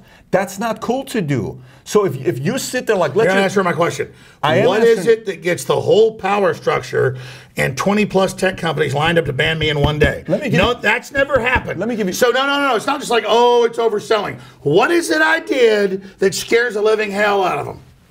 What is it? What is it you did that scares the hell out of them? No, no one's ever had this happen. Okay. It's not just, oh, for instance, I was, you know. Okay, talk about the child pedophilia, okay? Wait a minute. How many people have talked about that? Spotlight, they made a movie about it, and liberals played in that movie. So it's not like they're saying it's a conservative or Republican thing. They went after the church. So tell me, what is it? I want to know. You're a smart guy. Tell me. With you, exactly what I said. Here's the story. This is what the story is, okay? You add stacks on top of the stacks, on top of the stuff, and top of the stuff, and you over-sensationalize, and you're getting me to say, wait a minute, this conspiracy got a little deeper, and you're getting people to take action on it. For instance, the whole thing with the Pizzagate, okay, so you say this, perfect. Then all of a sudden I'm like, boom. Let's just say I'm a true believer in Alex Jones and what he says, because a lot of people are. You got a big following. And suddenly you say, if this is one, this is one, then somebody goes and shoots outside. Well, let's talk about that. Let's talk about it. We have the WikiLeaks in New York. Kids in hot tubs, sex, all devil worship, Aleister Crowley stuff. It's in there. Okay. And we've got like it coming out with Wiener, all of it.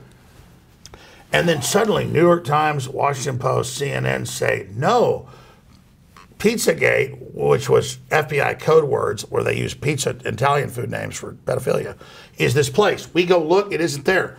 The media then focuses on us reporting on other reports to say we're saying that that's happening here as a way to demonize us and black out all the other coverage of what's going on the other subject. That's what's going on with Pizzagate. Okay, you did it again. Alex, no, I told you what happened. I told you that's what happened. We didn't progenerate. We didn't create the Pizzagate story. Mainstream media. You screwed up by taking that approach. Okay, so you lost credibility the moment you go that approach.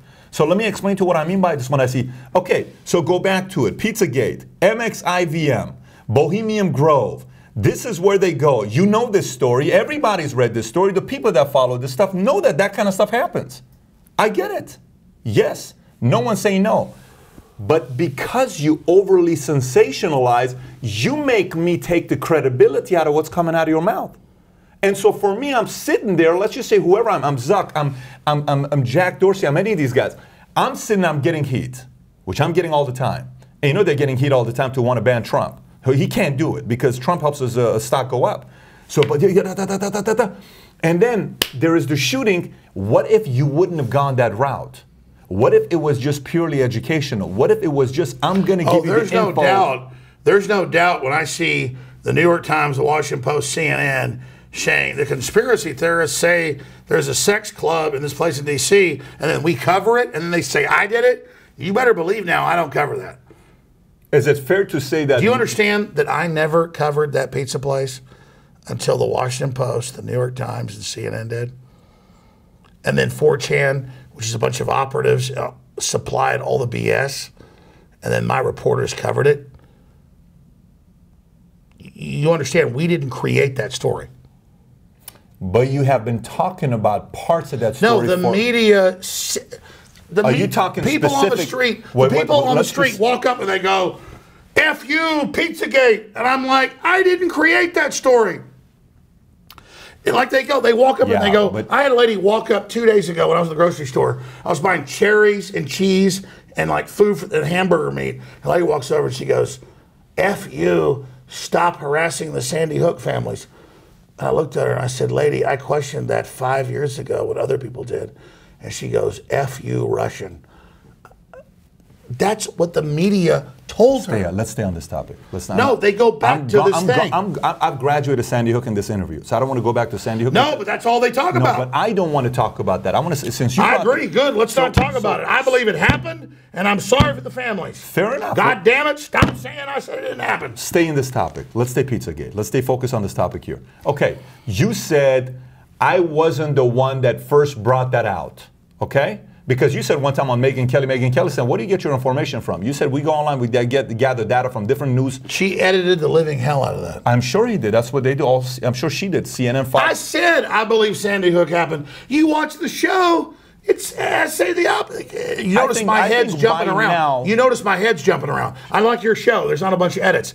You understand, I told her a year and a half ago in Austin, Texas, in the Hill Country, that I believe it happened. I'm sorry for the family. And by the time she edited it, it sounds like I said, that's not fair, man. I said here it happened, just like I told her. Imagine how that feels. That's why I did this interview with you, because you don't edit stuff. I didn't say that. I've got it recorded. I'm going to use it in court.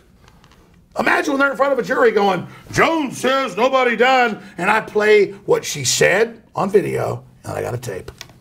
And I got a tape. People see it. They're going to see it. Have you put it out yet?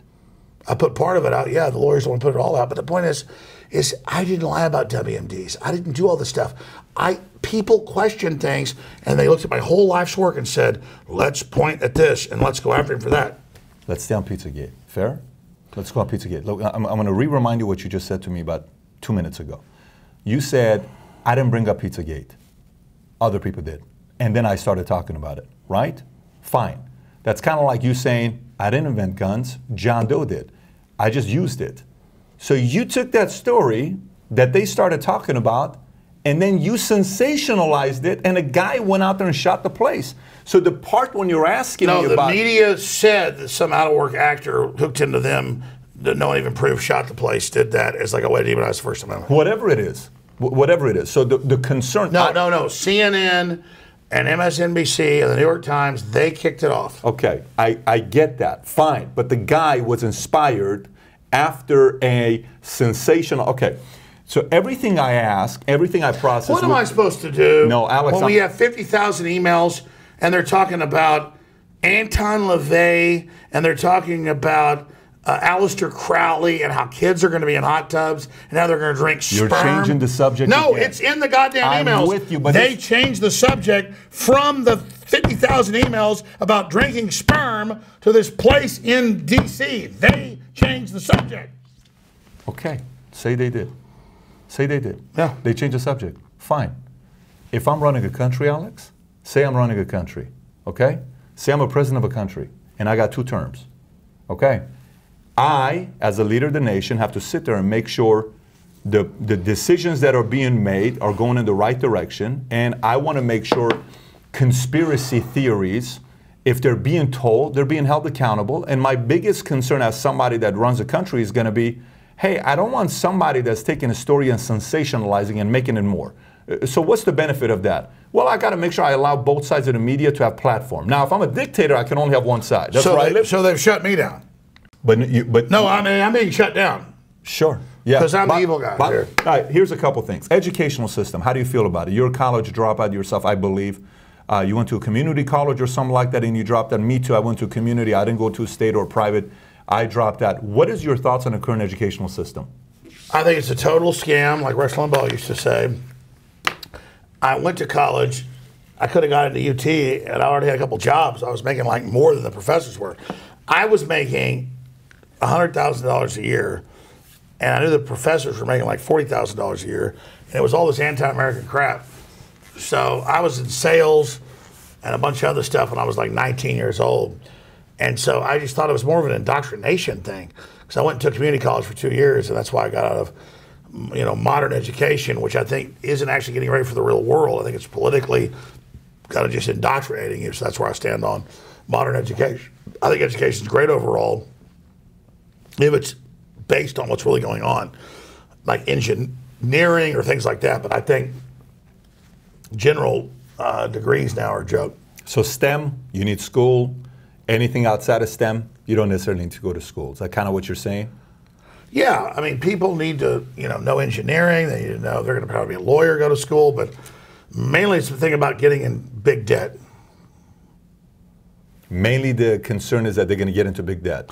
Do you have a strong opinion on how you would improve it? Because I'm curious. I actually am curious to know if there's 1, 2, 3 things you say, here's what we could do with the educational system to improve it, or it's a non-topic, non-issue. The educational system is about political indoctrination, so I would fix it by making it based on real, up-to-date, real-world application for engineering, for culture, for science, for jobs, not about being politically indoctrinated. So they are basically political cults now, and education for most applications is worthless. Today? In 2018. Okay, interesting. David Brock, okay? You know who David Brock is. You know how Time called him possibly the most influential Democrat in the world, possibly outside of, obviously, the people behind closed doors, that he's got a lot of influence. What do you think about him and the level of influence that he has? I mean, David Brock is basically George Soros's toilet. So whatever George Soros craps out on us is into David Brock. So David Brock is just a soulless globalist that takes hundreds of millions of dollars to attack the First Amendment, infiltrate media organizations, engage in all sorts of horrible activities. I mean, David Brock is just a absolutely traitorous individual. It's this country.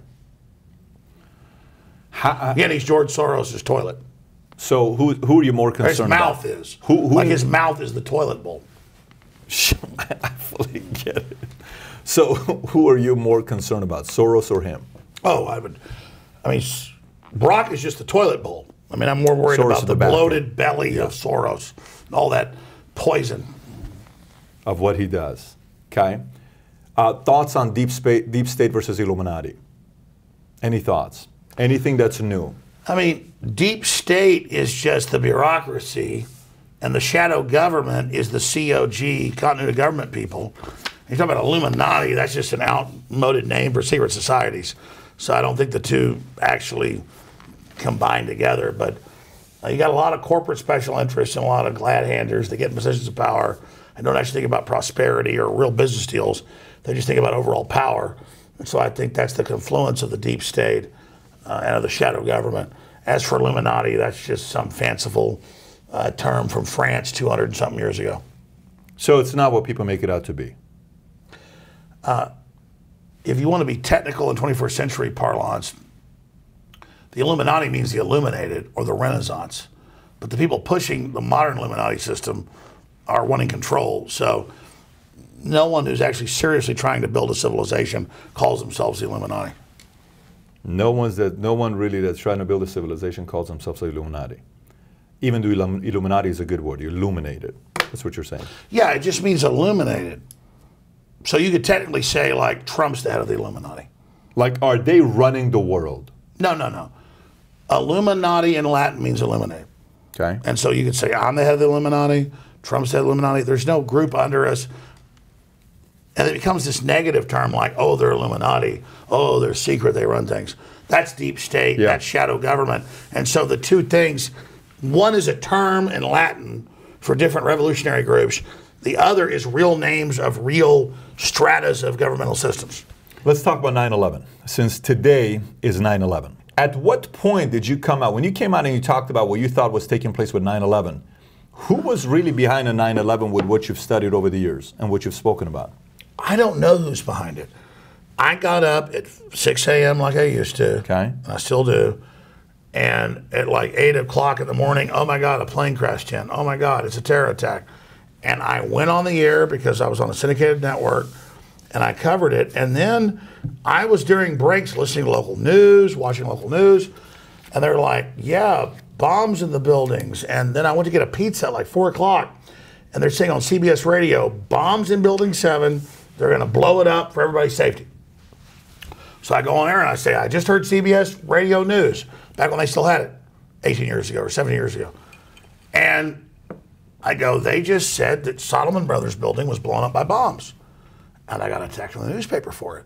And it wasn't for 5 years that they uploaded the CBS, the Fox, the CNN, full day. And it was CNN, BBC, CBS, all saying, Solomon Brothers building, BBC, bombs have been placed to take it down to not damage local buildings. Watch the detonation. And everybody was like, whoa, Jones said that because they made a big deal out of it. I don't know who blew it up. I don't know. I went a mile to get a pizza at like 4 o'clock. And I'm getting the pizza and I'm in the car eating it, driving home. And they're saying, Solomon Brothers building, building 7, controlled demolition, so it won't damage local buildings. And I go on here and I go, they're blowing up building 7, and I'm attacked in papers the next day. And then now I've got BBC on 3 channels, ABC, CBS, all saying it. And they go, well, conspiracy theory, what happened? I don't know. They said they blew it up. I heard it, and now we have tapes. And they go, well, did the firefighters blow it up? No. They go, well, the police did? No, I don't know what happened. But I can sit there and play you CBS, ABC, CNN, 2 BBC channels saying they're going to blow up Building 7 in a controlled demolition to save local buildings. And they call me a conspiracy theorist. I was shoving cheese and pepperoni pizza in my mouth, listening to it. And the goddamn tape is public. And then I'm the bad guy? I just heard them say on CBS radio, they're going to blow up Building 7. And for 5 years, it wasn't public. And they suddenly released it all online. And anybody can go type in line, police say they're blowing up Building 7 or Building 7 to control. You will hear and see the newscast. What happened? I don't know. I'm asking you, what happened?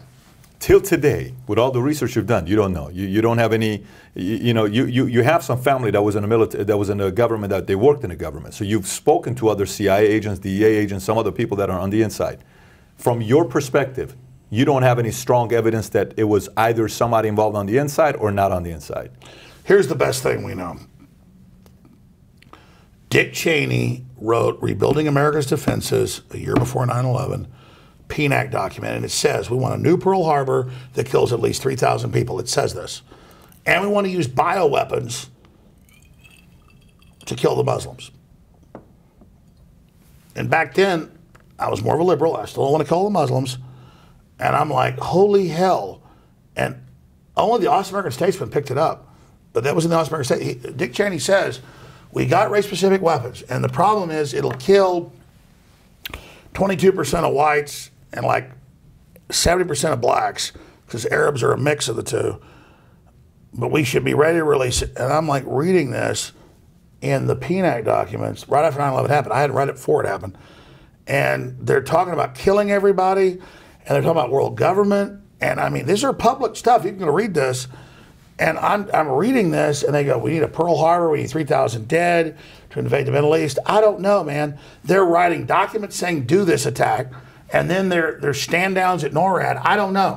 All I said was they released NORAD footage and NORAD audio like 6 months after, where they're like, God, we've never seen a drill like this. Somebody took control of our screens, and we've got AIM-9s or whatever they call them. They've got sidewinders being fired into planes in Flight 93. And then I talked to the general that was in charge of it, and he died 2 days after. And then I talked to the guy that was the head of emergency management, deputy head, and they killed him like a week after. And I'm just like, whoa, I'm interviewing generals and captains and deputy heads of emergency management, and they're all dying in the weeks I interview them. Like in the newspaper, they're dead. And then you ask, why I'm alive? I don't know, man. That's what I'm telling you is nobody's got a pay grade this high. I don't know, man. I don't know. All I know is that nobody's got a pay grade this high to know exactly what happened? I don't know what happened. All I know is we have footage of police saying, get back, they're going to blow it up. And I talked to the cops that were there on the tape, and they go, yeah, it was the Red Cross. And they say, we're going to blow up Building 7, get back. We're going to blow up Building 6. And they had a countdown on tape, and then it blows up. I mean, this is on TV. And so people then go, well, who did it, Jones? Tell us. I don't know. There's people on tape doing countdowns for buildings being blown up. I don't know. Did you watch Fahrenheit 9/11 by Michael Moore? What was the initial reaction with it? Did it cause any other conspiracies or any questions? Did you second guess anything? Did you question anything yourself?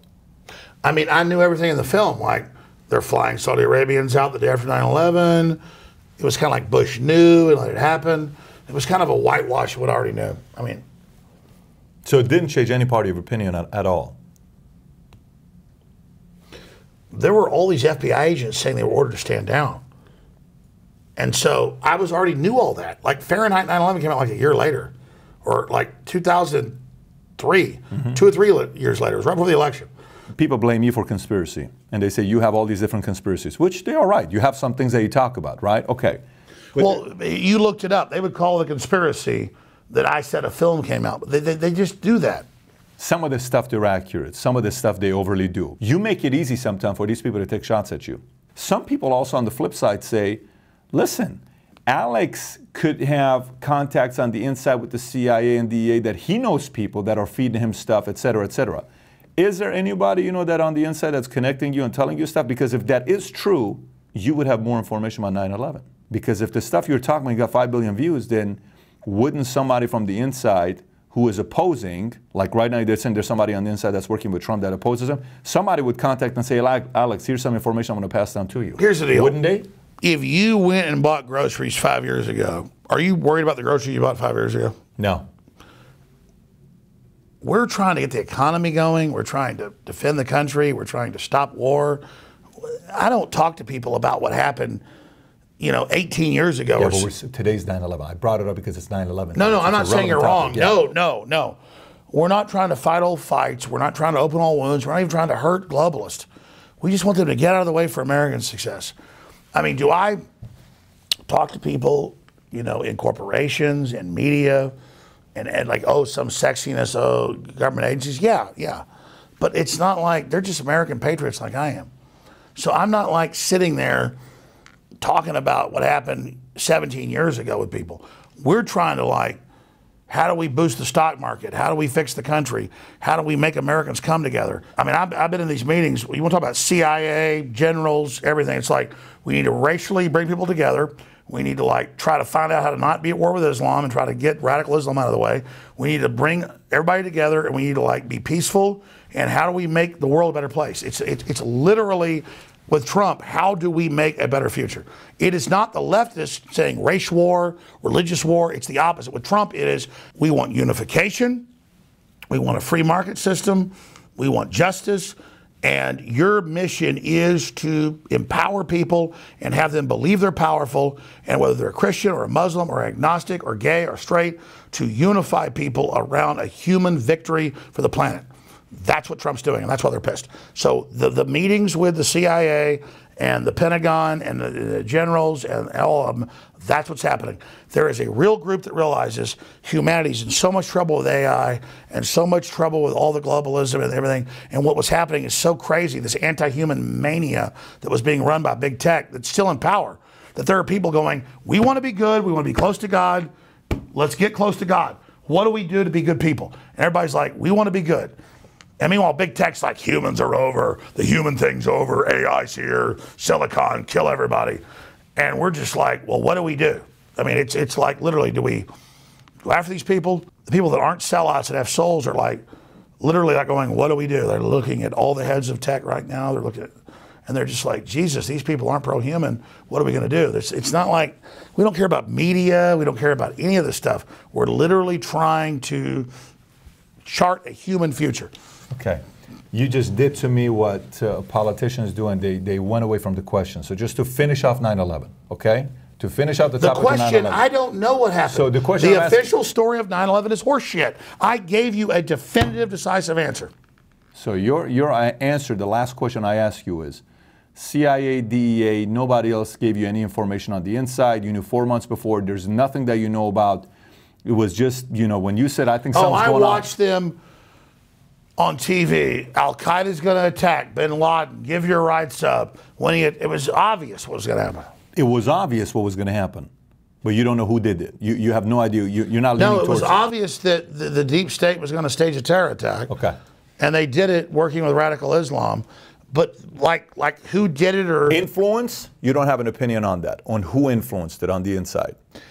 I mean, I think elements of the U.S. government, elements of the Israeli government, elements of other governments did it, but I thought it was like just to attack Muslims, and I was against that. But it wasn't that. It was to like take over the existing order, launch a huge war, destabilize the Middle East, and then collapse that into Europe. It was 10 times more evil than I can even imagine. So I was against it because I thought it was just an anti-Muslim thing, and the way to invade it wasn't that. It was to go in and destabilize the Middle East, to put the bad guys in charge. Did you get criticism at that time when you were opposing George Bush, where some of your own followers who think you are an alt-right Republican were going against some of the Republicans? You know, sometimes people put you as an alt-right yourself. No, I had over 120 affiliates, which is a big deal back then. We have a lot more than that now. And I lost 70% of them when I did that. Because it was the truth. I just said, I don't know what's going on, but the official story is not true. You lost 70% of them. Yeah. That's big dollars. Believe me, I was making a couple $1 million a year when that happened, bringing money in to fund the new operation. But I had to tell the truth. It wasn't hard, actually. Because I heard them say, we're going to blow up Building 7 on CBS radio. I was there. I was there. I didn't know what all was going on, but I just knew that it was happening. I'm half Armenian, half Assyrian, born and raised in Iran. So you know the Armenian genocide, the Assyrian genocide, I'm in that community, the whole nine, April 24, 1915. You went right at Sank from Young Turks, and you went at it, you addressed it yourself, so there was a little bit of loyalty you got for what you did for pushing that. From your end, Armenian genocide and Young Turks, what are your thoughts about that? I mean, obviously you've spoken about it before. Maybe comment on it if you could. My issue with the Young Turks is they're funded by George Soros, who on 60 Minutes said he was a Nazi collaborator.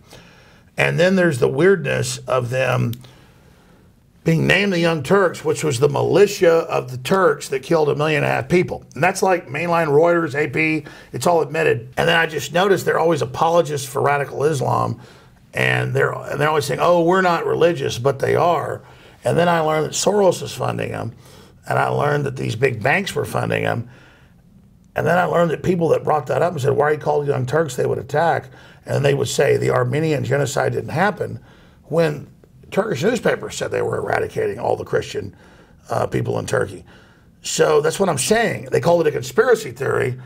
And so I've had the same Young Turks go after me for year after year after year and lie about me and go after my sponsors. I had the Young Turks fool me at the RNC 2 years ago. They go, oh, you're in this big area with all these broadcasts going on inside the parking garage. And they go, hey, come over later. I go, okay. And I show up. They say, go up on stage. And I go up on stage, and then they all go, get the F out of here. You came up here, and it was all staged. And I was like, I thought it was a joke at first because they'd asked me to come up. And I'd been on the show like 10 times before. And it was like when they set me up and did all that, I was like, well, these people are really bad, man. Because he was like, F you, get off the stage, get out of here. And she was calling me a big fat effer and all this stuff. And I was like, well, you just invited me up on your stage. So it's just, they're just cold-blooded. That's all I can say about the Young Turks. And they were funded by Gulf state dictators. I mean, look it up. They are funded by really bad people. And I just thank God every day I'm not with those people. So again, I was on their show over the years, like more than 10 times. I didn't realize who they were. And then people kept saying they denied the Armenian genocide. I looked it up, it was true. And then I looked up Young Turks, and then I went and saw, I read about it like 10 years ago. I went and saw movies about it. And I was like, Jesus, these people are literally carrying this out, and they're denying it to my face. They're scumbags. Do you think they also talk about some theories, like conspiracy theories? Well, if you question somebody, they call it a conspiracy theory. I mean, if you question anything or the price of whatever, I mean, they ask that. So categorically, they would be in that conspiracy theory category as well. All I know is they're force-fed by Google and YouTube. And when I went and confronted them after they blew up at me that day at the RNC, they deleted our live videos, like within minutes, and then lied about what we did. Because we had video of them saying, oh, come on over. I'm like, okay, I'll see you in 10 minutes. I walk down here, come back. They go, oh, come on up. And they're spitting on me, hitting me. Spitting on you? Yeah, there's video. They spit on me. Look it up. They spit on me. They spit Coca-Cola or something out of a drink on me. And I'm sitting there while they're doing this, and I'm like, and I thought it was a joke. And then it like kind of dawns on me. And they go, Roger Stone, F you. You're not getting on our show. And Roger Stone's like 20 feet away, and he goes, I don't want to hear your show. If you watch that footage, it's crazy. Sometimes you get criticism because some people say, well, Alex never bashes Nazis. You know, a lot of times they'll say, you know, he is so nice to them. He is so kind to them. He is so gentle with them. What do you have to say about that? Nazis were like people we beat like 70 years ago in World War II. It's like a mentally ill joke about I'm being nice to Nazis. I'm not nice to Nazis. If you go online and type in Alex Jones, Nazis, all they do is attack me. It's total horse crap. So what do you think about them? Nazis? Yes. Well, they lost World War II and they're losers. And the KKK and groups like that are a joke. But it's saying, like, what do you think of child molesters? Do you think they still exist? Let me ask you, what do you think of child molesters? I think they need to be tracked based on whatever they're doing right now, and they belong in prison. Good, I agree. So what do you think of Nazis? So is that your opinion as well? No, I'm asking you. Yeah, I agree. What do you do? I'm asking you. What do you do about Nazis? What do you do about Nazis? I'm asking you the question back. Imagine like being asked, what do you think of child rapers? Yeah, but there's a difference with you because you actually are in this world. It's like somebody asked me about an insurance policy I sell that maybe I disagree with. You're in the world of politics. I challenge you in this. Nazis are losers, man. What world am I supporting Nazis? It's like, hey, Alex, tell me you don't support communists. I'm like, I don't support communists. I'm an American. I love free market. I'm not trying to be friends with Nazis. There's no group that attacks me more than the Nazis. That's why it's a bizarre statement to ask about Nazis, because the average Nazi is a Southern Poverty Law Center ADL operative. Good catch, man. Seriously, it's like asking me, what do you make of these guys that stole pumpkins last week out of this thing on I-45? And I'm like, it's brought up to it. It's sometimes brought up with you. No, it's brought up. Exactly. Yeah, they call you the all conservatives, but it gets old, man. The Nazis, really? Yeah, but it also gets old on the flip side when every time something happens, you say, Hitler did this back in the days, and America's doing the same thing. So I'm asking the question because sometimes some people. All right, give me the example. You say I said that America's like Hitler. Give me an example where I said that. The first 5 minutes you said that. First 5 minutes of today said that. What did I say? You want me to replay it for you? Now, it's tens of thousands of articles a month, everywhere, lying about me, never showing what I supposedly said, just claiming I said something. And I said, this is clearly, just like the Nazis did, so I'm pro-Hitler, but I'm criticizing Nazi Germany. No, you're not pro-Hitler, but you're criticizing them. You bring that up. Well, no, I definitely agree. I don't think Germany's the ultimate evil in the world, but I think it did a lot of bad stuff, and 22 million Germans died. First 5 minutes you brought it up. Oh, okay, well, no, I brought up Germany was bad in World War II. You're saying what America is doing is what they're doing. So what I'm saying, but I think I rest my case. I know you do. So am I a Nazi? No, I said it's wrong to be a Nazi. I rest my case. So you don't support what they stand for? National socialism and like killing people that aren't German? Hell yeah, I disagree with that. Okay, simple. Why? Let me ask you this. Yeah. Decry child molestation. Do who? Just tell me you're not for child molestation. I'm not. Tell me you're not a Nazi. I'm not. Good. Tell me you're not a KKK member. I'm not. See how dumb it is, though? It's dumb. Oh, no doubt, but... When have I... This is the craziness of leftists. There's a double standard. I challenge you to find anywhere that I support loser Nazis. Jesus Christ, you know how much they hate me? This is a good thing. This is not a bad thing. But they're idiots. Do you know how the Nazi websites hate me more than Netanyahu? And then Netanyahu, they claim I work for Netanyahu. They everywhere. The fake Q movement says I'm this Mossad agent, all this bullshit. I've never even been to Israel. So imagine, like, from one end, I'm this Israeli agent. And then the other end, I'm this Nazi. I don't think you've ever done the Israeli story and been strong on that. You've always just been, I've never been there before. You're not, they've done some bad things, but they're, you know, they've done a lot of good things. Yeah, it's like any country. Yeah, sure. It's like America. It's like, do you like America or do you like Israel? They've had different different agencies. They've had different presidents. I agree. Okay. There's not a lot of Nazis. That's the point. So why do we talk about them all day? I'm sick of it. This is a platform we have. It's opened up. No, I get it. Dispel them. For you to address everything that's being accused of you. I'm assuming this is going to be viewed by many people around the world who have. No, I get it. You're right. They call every conservative Nazi. They call Trump anti-Semitic when he's pro-Israel. I get it. Sure. Yeah. So I understand. There you go. Here's another one for you. You brought up a couple things initially, and you said, you know, the media's pretty much done what they've done to me. And I said, if you know as much as you know, why haven't they killed you? Okay? And then you give your answer. So what is more powerful in a time like this? Is it better off to kill the brand and the influence, or is it actually to go the other way around? And which one's going to hurt you more and put more fear in the other people that are wanting to speak on the topics that you're talking about? But see, I'm not thinking about geopolitical or Machiavelli. I'm just doing what I think's right. That's the real pure path, is that I'm not thinking about what's going to happen or looking at the angles. I'm just trying to tell the truth, promote America, promote freedom, and do what has to be done. Does that make sense? It's a safe answer, but okay. No, it's not a safe answer. But I mean, it's a very... Well, where's the Machiavelli? I believe in free market. I believe in America. I'm a Christian. I believe in the Second Amendment. I believe in Trump, and he's delivered on what he's saying. Yeah. And so what am I supposed to do? Sit there and like politically try to tinker toy with every level of this? I mean, ask your question again. You're saying it's a safe answer. No, that's not the safe answer. That's why they hate me, because I'm a purist. I'm actually doing what I think's right. Ask the question again. What's more powerful, getting rid of somebody or shutting them down with the voice on what to say on social media or platforms? What's more powerful is demonizing someone and assassinating their character in public before you kill them. And you think that's what's happening with you? Oh, yeah, I had Mueller try to set me up last week. Everything, it's been bad. But that's okay, because I'm playing at the big boy level. It's not about, here's the thing, it's not about me making it. But you said I'm playing at the big boy level. If you're going to play at the big boy level is Machiavelli. No. You think Jesus played at the Machiavelli level? I don't know if I'm saying Jesus is big boy level. I'm not talking big boy level. I'm saying there's a level above that, just being straight up. So you think that's the level you're playing, enlightenment level? It's the next level. The next level is you're putting yourself at the enlightenment level, is what you're saying. I really want prosperity in the future. Okay.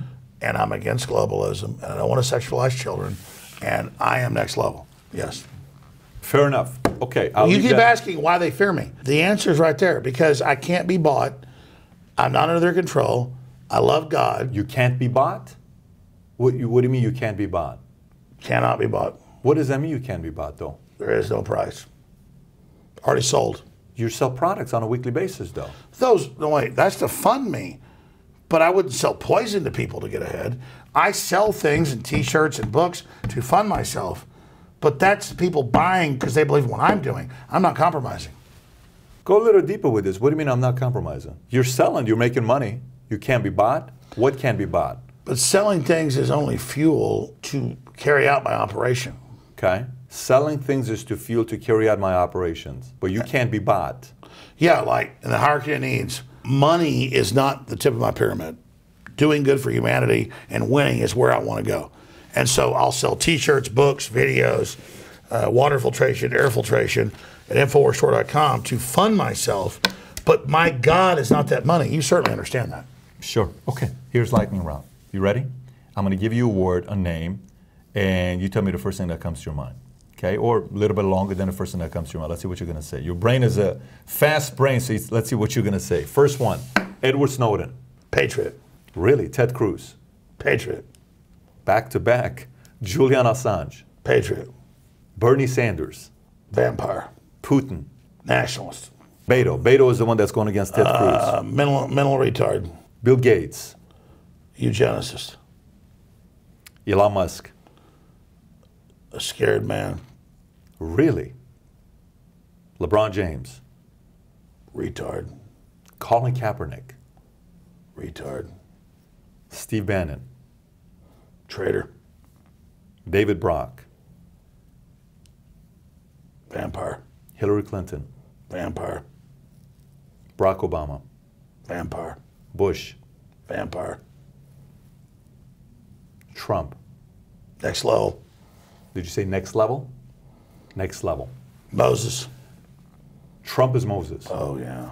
Elaborate. What do you mean by Trump is Moses? He's the real freaking deal. My gut knows it, and it's all clear. He's pro-human. He wants progress. He is one of he's already had everything, and he's dialed in to the real deal. I guess they call that the deliverer. Trump's the deliverer if we take it. We've already seen it.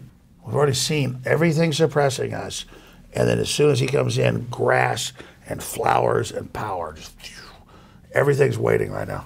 Alex, assume anybody there that's a decision maker is watching this. I'll give you the final thoughts. What are you thinking about right now? You have the platform. You have the audience. What would you like to say? I'd say the decision makers are already watching. And I think the decision makers already know the choice. They're just afraid to stand up to this anti-human thing. And they're afraid that the public isn't willing to make the right decisions. But that's what leadership's about. And so people have to decide which side they're on.